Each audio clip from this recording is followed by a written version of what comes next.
Shalom and good morning everyone. పరిశుద్ధులైన Elohim బిడ్డలారా, ఉదయకాల శుభవందనములు. ఈ ఉదయకాల అనుదిన కృపావాక్యము చూసుకుందాము. మత్తయి సువార్త 23వ అధ్యాయము 12వ వచనము.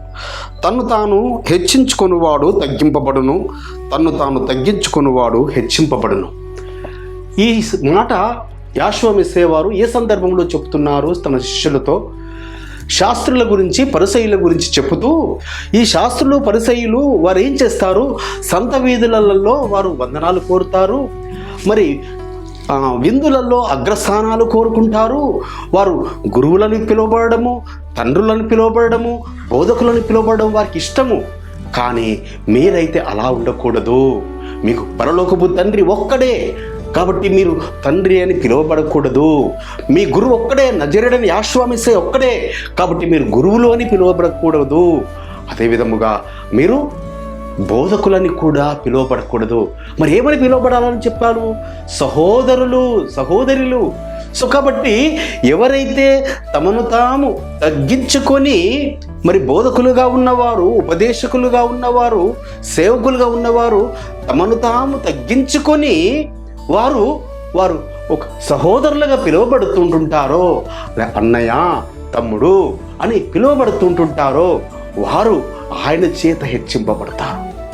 మనం పరలోకపు తండ్రి చేత హెచ్చింపబడాలి బిడ్డలారా. ఈ లోకంలో మనుషుల ద్వారా కాదు, మనల్ని మనం హెచ్చించుకుంటే కాదు. మనం హెచ్చించుకుంటే మనం తగ్గించబడతాము. కాబట్టి శాస్త్రులు పరిసయ్యుల వలె మీరు ఉండకూడదు. వారు సున్నం కొట్టిన సమాధులను పోలి ఉన్నారు. వారు పైకి మాత్రమే వారు గొప్పవారుగా కనబడతారు, నిలువుటంగిని ధరిస్తారు, కానీ వారి క్రియలు ఏమాత్రము కూడా వారు సరైన విధముగా ఉండవు. కాబట్టి బిడ్డలారా, మీరు తగ్గించుకోవాలి, ఒకరినొకరు తగ్గించుకోవాలి.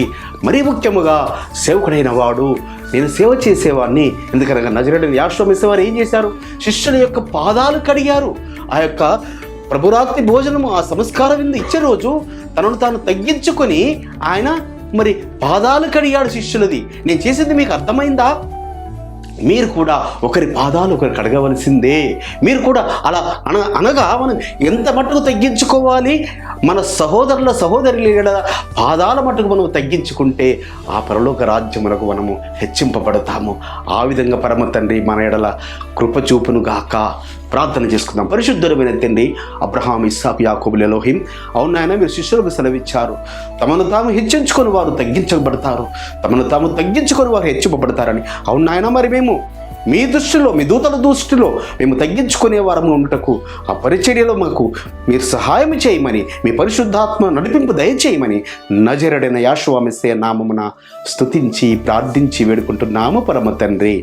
మన పరలోకపు తండ్రియు, మన రక్షకుడును, విమోచకుడును, నజరేయుడైన యాషోవా మెస్సీయ వారి దివ్య సముఖము నుంచి మీకు, మీ కుటుంబాలకు, మీ వంశాలకు శాంతి, సమాధానము, కృపయు నిరంతరము నిలిచి ఉండునుగాక. ఆమేన్.